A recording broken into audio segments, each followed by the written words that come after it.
Coming up next on News Live at 6, the Syracuse Hancock Airport announced nonstop flights to Denver today. Find out which airline is offering them and when they begin. And Amazon is no longer going to be building their second headquarters in New York City. Up next, why they dropped out and where they will relocate to. And Mitch McConnell said the president would declare a national emergency to fund the border wall. We'll have the latest out of Washington. Citrus TV News starts right now. Now, Citrus TV News Live at 6 starts with breaking news. Tech giant Amazon won't be coming to New York City anymore after canceling their plans to build a corporate campus. Good evening, I'm Zach Lang. And I'm Gilat. Melamed. The move comes after intense backlash from lawmakers and unions. Those opposed to Amazon's plans said the company did not deserve the use of public subsidies. Governor Andrew Cuomo criticized the decision, saying that Amazon was an extraordinary economic win for the entire region, from Long Island to Albany's Nanotech Center. New at 6, SU Chancellor Kent Syverud addressed the University Senate at a meeting yesterday. Syverud discussed severe weather and faculty manual revisions. Syverud discussed the revisions to New York State's new guidelines of sexual harassment and abuse policies and stated the SU faculty manual will reflect these changes. The chancellor added that the university will do better at communicating inclement weather changes. The Office of Health Promotions will be expanding its popular SOUL program to include opportunities for underclassmen. The new program, called Soul Search, will include a one-day retreat for freshmen and first-year transfer students only. Destinations include Greek Peak Mountains Resort and Drumlin's Country Club. The program will also include Soul Talk, a student-led conversation series, Soulscape, a retreat for all students, and Soulful Eats, a shared meal and conversation. Today marks the one-year anniversary since the Parkland massacre at Marjory Stoneman Douglas High School, where 17 innocent people lost their lives. Our reporter Lilia Wood is in studio with more details. Thanks, guys. The tragedy in Parkland, Florida on February 14th puts a whole new meaning to saying I love you on Valentine's Day. In the past, advocates of all ages have been using their voices to end gun violence this year. This should not be happening. This should not be happening.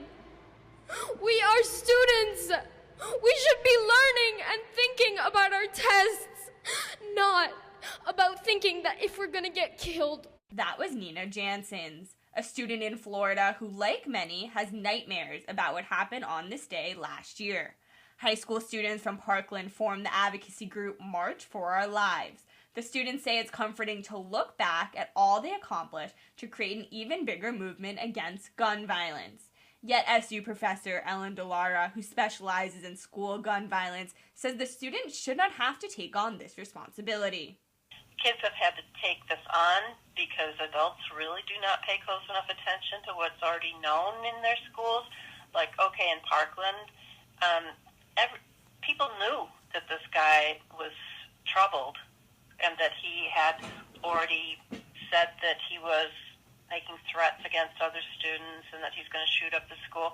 And, people don't do anything. Yesterday, Congress passed H.R. 8 that will require every purchaser of firearms to undergo a background check. Although it is unlikely this will pass in the Senate, this shows attempts are being made by the federal government. And the issue is not going anywhere. According to Vox, in 2019 alone, 60 people have been killed and 113 have been wounded in 37 mass shootings.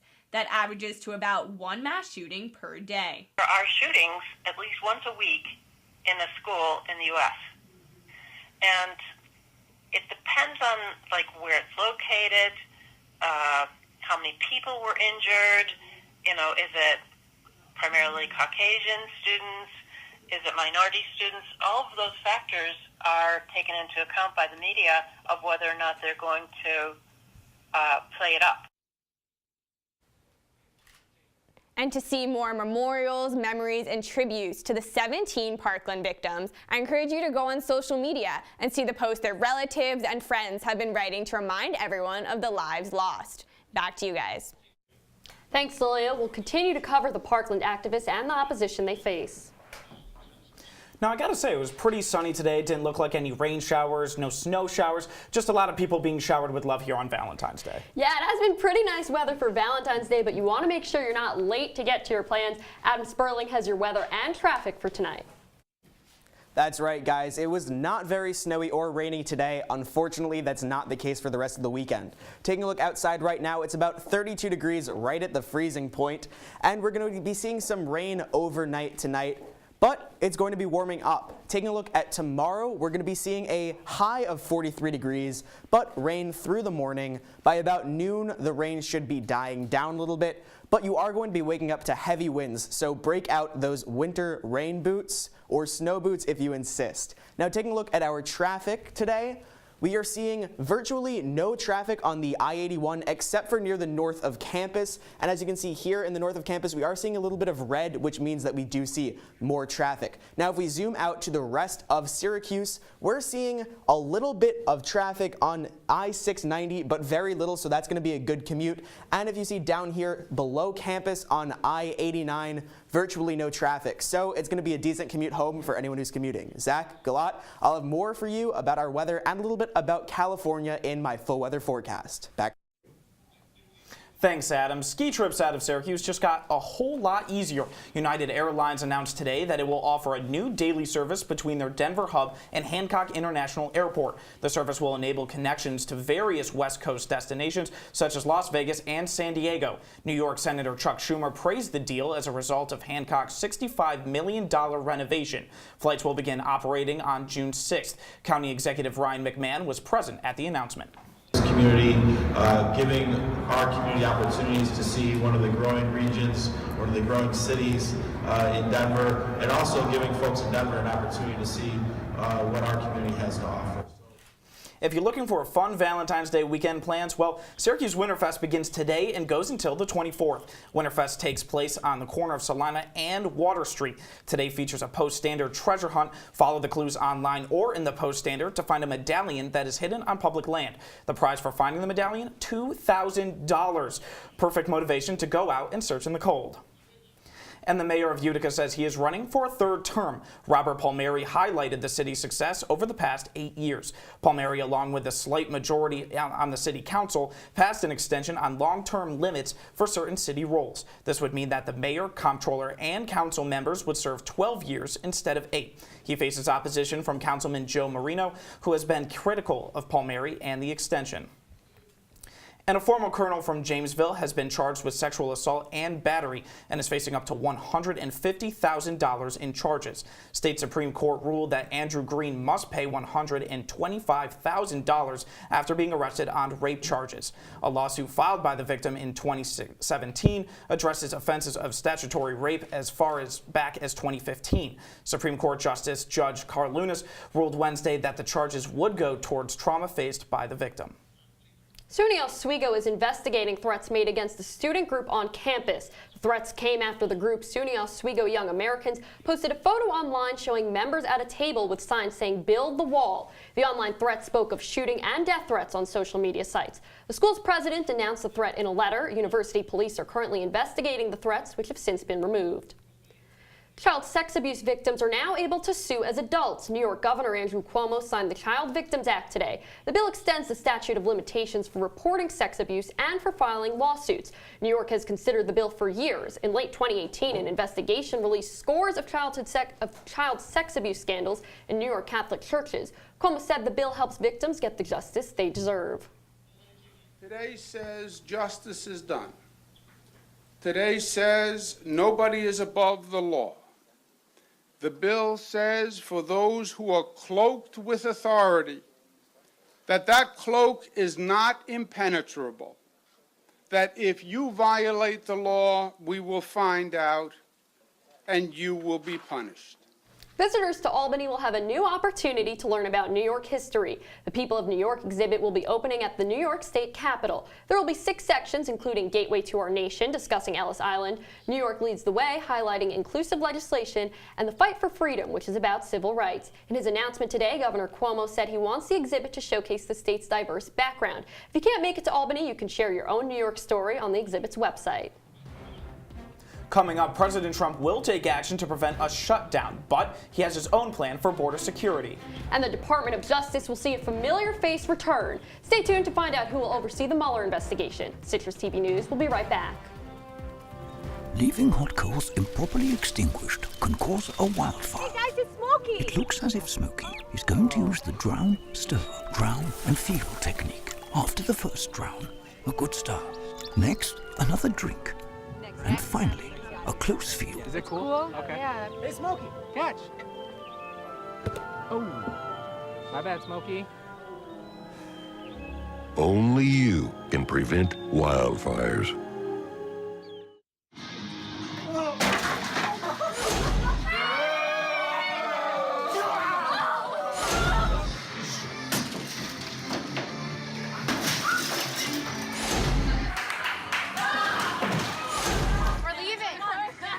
Most party fouls are pretty dumb.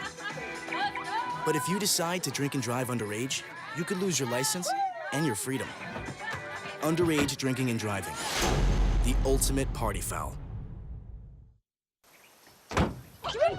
They'll test you. Try to break your will. But however loud the loudness gets, however many cheese puffs may fly, you're the driver, the one in control.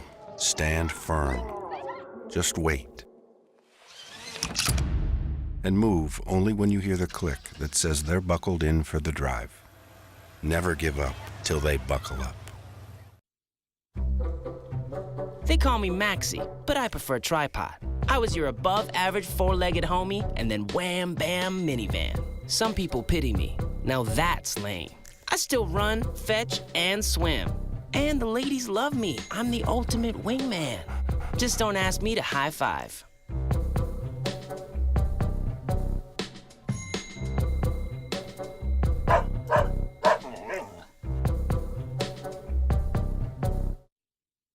If you see news happening on campus, in Syracuse, or across the nation, call the Citrus TV Newsroom, 315-443-1177, or tweet at CitrusTV News, your campus news leader.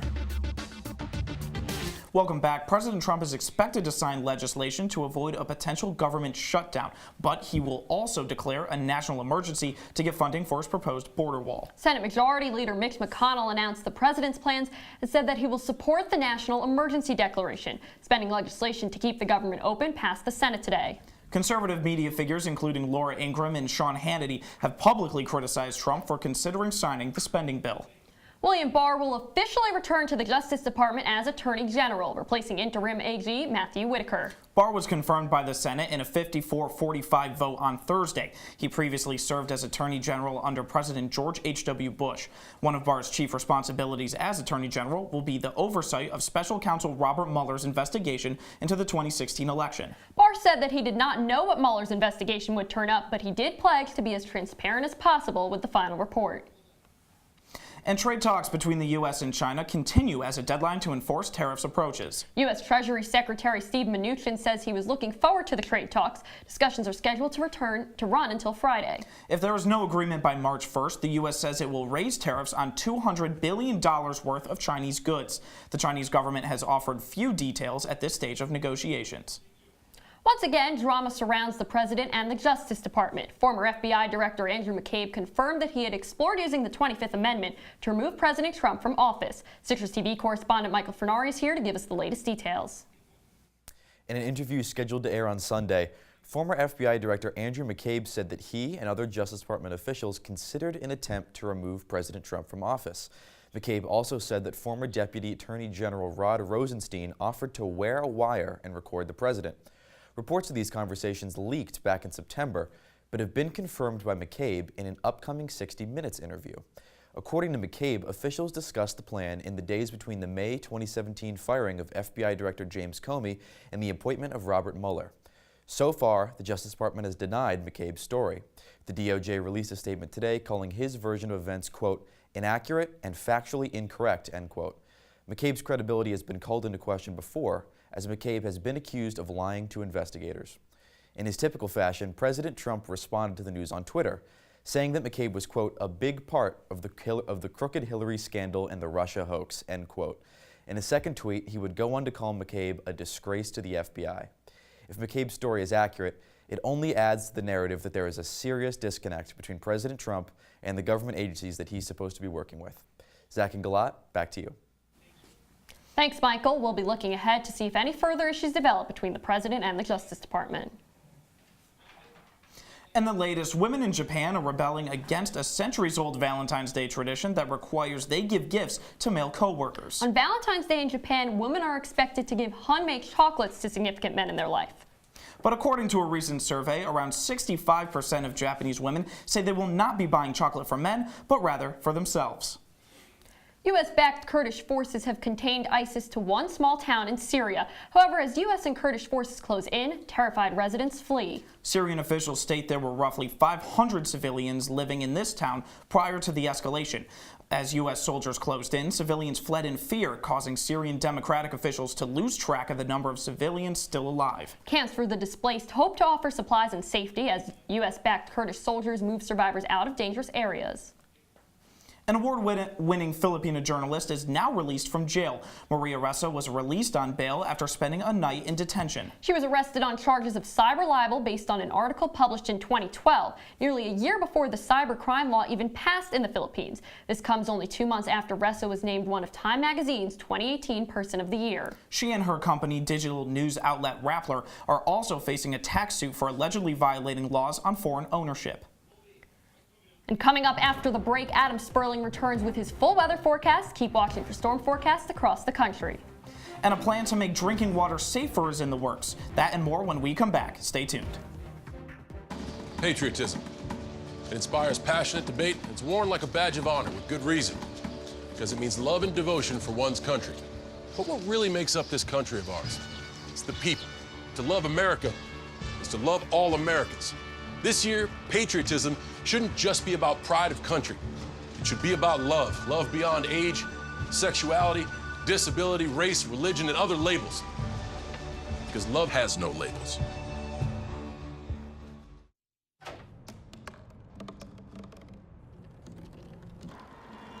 Everybody has a dream.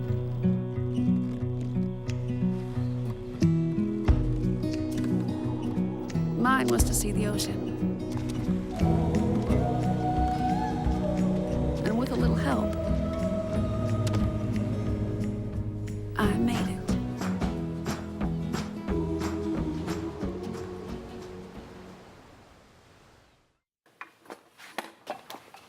Did you hear about the pony with a sore throat?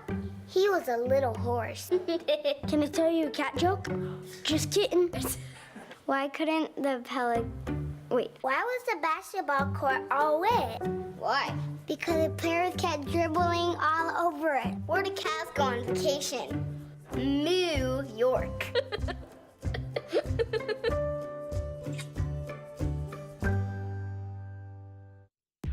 From the CitrusTV Weather Center, this is SU's most accurate weather forecast.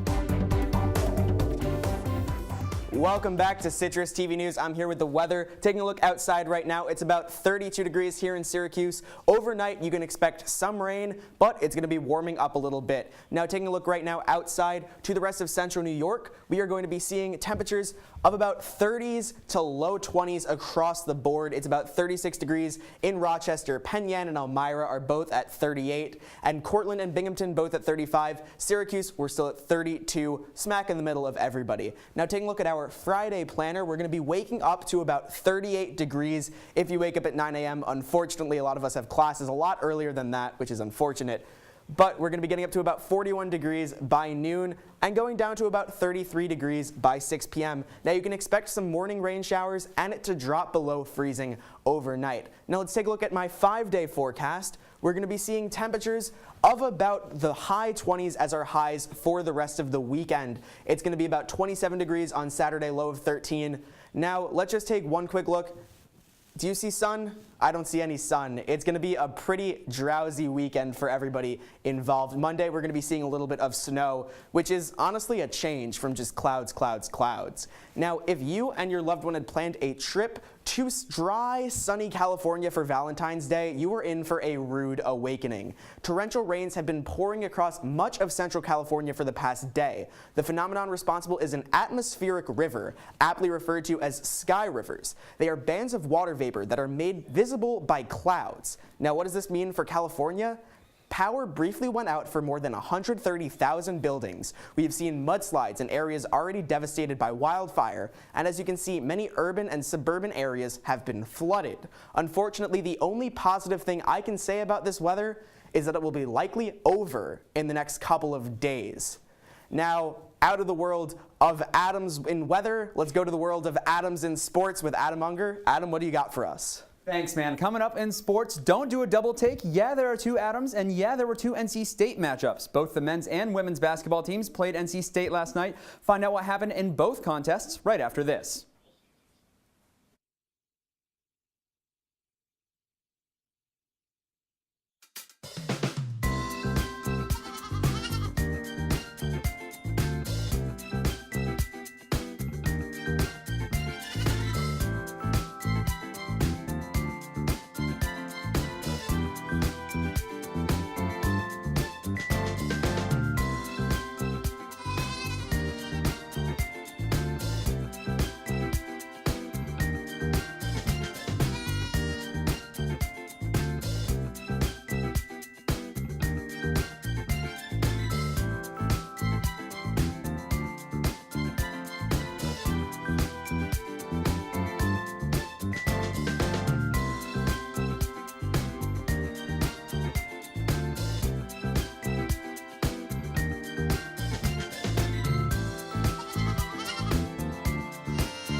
Hey, look, it's those guys.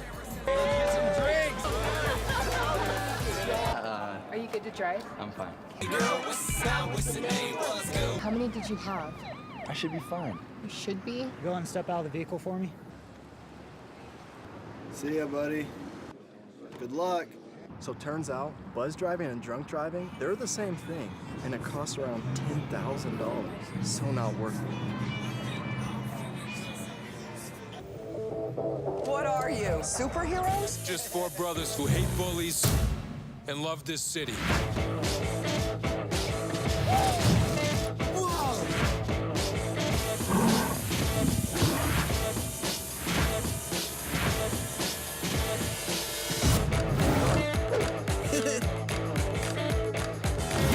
Gear up, guys.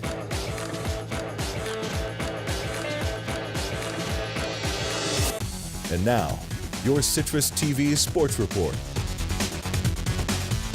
Welcome back to News Live at 6. I'm Adam Unger. Going into Wednesday's game with NC State, Syracuse men's basketball was 5-1 in true road games, and the Wolfpack have fallen out of the top 25. Syracuse had a chance to get back into the top 4 of the ACC with a win in Raleigh, but the Orange just couldn't get it done. Syracuse was down by just 1 at halftime, but NC State ended up winning 73-58 on the back of a big game from Braxton Beverly. The sophomore hit 4 3-pointers and more than doubled his season scoring average. Senior guard Frank Howard was able to keep pace on the box score, but the rest of the Syracuse offense was lacking. Every other starter for SU didn't reach double figures, and the whole team shot 35% from the field. And Syracuse has a full week to go back to the drawing board because they return home next Wednesday to host Louisville. Now, the women's game against NC State was here in Central New York. Both teams are in the top 25. It was number 16 Syracuse's 8th matchup with a ranked opponent this season, and this one came down to the wire. And when the Wolfpack come to the Carrier Dome, what better promotion than Doggy Day? There were good boys all over the Carrier Dome, but there was also basketball to be played. 3 minutes left in the first quarter. Emily Angstler in the corner for a 3, and she hits it to put the Orange up 4. Now let's go ahead to the final seconds of the first half. Tiana Mangakahia hanging on for the last shot, gets around the screen, hits the 3, and that put the Orange up 2 going into the locker room, 37-35. These teams were neck and neck all the way up to the fourth quarter, and now Didi Rogers drives the lane, and that gives the Wolfpack a 5-point lead, 67-62. Now, less than a minute to go. NC State trying to milk the clock. Kiara Leslie pickpocketed by Tiana Mangakahia, and she goes coast to coast for the layup. Little pump fake there. That cut the lead to just 2, but NC State still hanging on to the lead. Mangakahia trying to do it herself. She had 25 points and 10 assists in this game, but she ended up getting swatted by Didi Rogers, and Syracuse lost the game on fouls and free throws from there as NC State wins 77-73, and Mangakahia says she wants this one back. We should have had that. They're missing 2 of their good players. They don't really have a point guard. we should have won.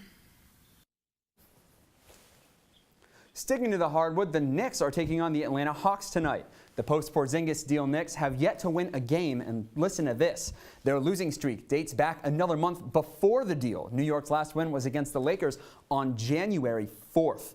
Dennis Smith Jr. is averaging 16 points per game since going to Manhattan, and the Knicks have won 2 of 3 so far this season against the Hawks. Tip-off is at 7:30 p.m.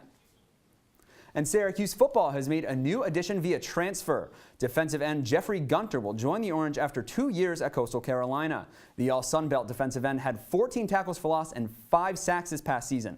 After sitting out in 2019, Gunter will have 2 more years of eligibility remaining. Adam, the men's basketball slates for the ACC games for the next 3 years are out. What are your big takeaways for Syracuse? Well, the biggest thing is something that we already knew, and that's 20 ACC games instead of the lesser amount that they've been playing before the debut of the ACC network. So what that means is it adds 2 more home-and-home series outside of the locked-in rivalries of BC and Pitt, and one of those is going to be UNC coming up, so that'll be a good one. All right, now let's go to All-Star Weekend again. You mentioned it. Now, Dennis Smith Jr. for the Knicks is going to be in the dunk contest. What are the odds that he wins it all?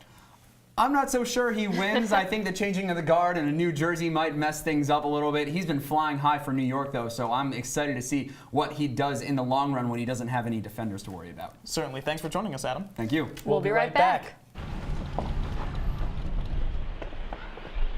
Got a quarter?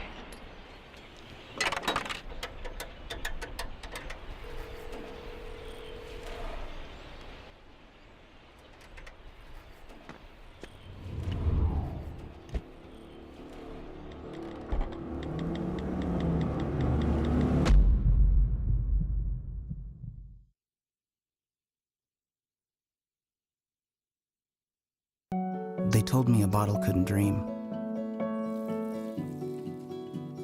That I would never become a superhero.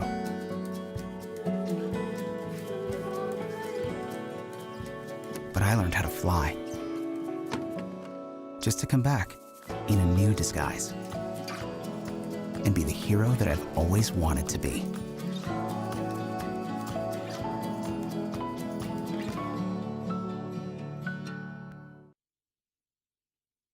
I see you mobbing over her. Let's go. Let's mob. Let's crawl. Let's crawl. Let's crawl. Hey, yo, we mobbing. Come on, girl. Let's crawl. Hey, yo, let's crawl. Hey, yo, let's crawl. Hey, let's crawl. Hey, yo, let's crawl. And to close out our Valentine's Day show, some tunes from YouTube. The site shared data from 2016 through 2018, songs that received a spike in views on Valentine's Day. Now, one of those songs is Elton John's Lion King hit, Can You Feel the Love Tonight? YouTube also showed the most songs added to breakup playlists. So no matter who you spend your Valentine's Day with, you'll always have the right tunes. Zach, I mean, we spoke about YouTube songs, but we didn't hear any music. I think you need to hit us with a bar or two.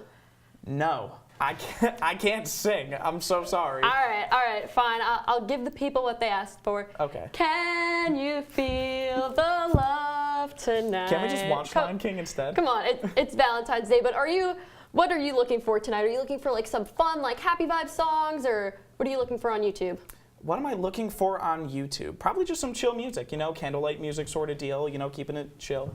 Yeah, usual. I don't think I'm going to listen to Valentine's Day songs on YouTube today. I mean, that was a pretty good list. You had your Rihanna and all that stuff, but I'm going to stick to my normal stuff. All right. Well, that's all the time we have for you tonight. Be sure to follow Citrus TV on Facebook, Twitter, and Instagram for more. I'm Zach Lang. I'm Gilat Melamed. Thanks for watching, and have a great night, Syracuse.